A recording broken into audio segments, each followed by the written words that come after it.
Magandang araw po. Narito na po ang magiging lagay ng panahon ngayong araw ng Miyerkules, March 18, 2026. Pero bago yon, baka pwedeng pa-like and share naman ng video na ito. Comment ka na rin kung taga saan lugar ka para malaman natin kung hanggang saan umaabot ang video na ito. Huwag mo din kalimutan na mag-follow at mag-subscribe sa ating Facebook page at YouTube channel. Sa kasalukuyan ng tayo sa pag-asa, patuloy na umiiral itong northeast monsoon o hanging amihan at nakakaapekto pa rin sa may northern at central Luzon. Dahil dito ay asahan yung bahagya hanggang sa maulap na kalangitan na may kalat-kalat na mahihina hanggang sa katamtaman ng mga pag-ulan. At sa nalalabing bahagi pa nga ng ating bansa ay asahan naman yung bahagya maulap hanggang sa maulap na kalangitan na may kalat-kalat na mga pag-ulan o thunderstorms na dulot ng mga localized thunderstorms.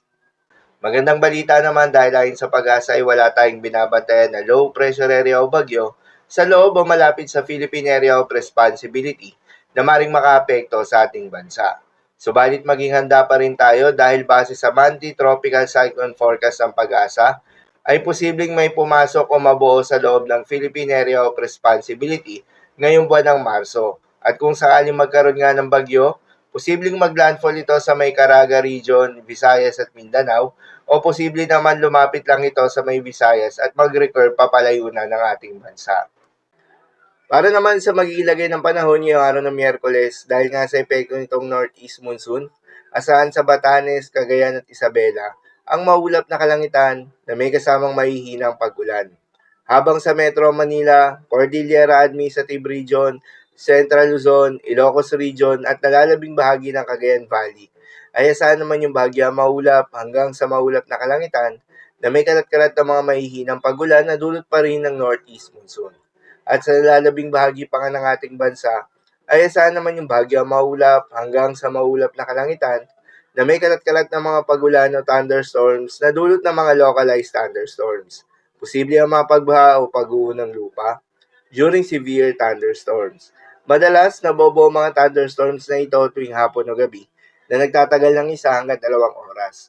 Kaya naman ingat sa mga posibleng banta ng pagbaha at pag-uho ng lupa, lalong-lalo na sa mga lugar na inuulan na noong mga nakaraang araw pa. Para naman sa magiging lagay ng mga dagat baybayin, ayon sa pag-asa ay wala tayong nakataas na gale warning sa anumang seaboards ng ating bansa. Subalit iba yung pag-iingat sa mga papalaot ng mga kababayan nating mangingisda at yung may mga maliliit na sasakyan pandagat sa may seaboards ng extreme northern Luzon at eastern seaboards ng ating bansa. Dahil inaasahan pa rin yung katamtaman hanggang sa malo na karagatan.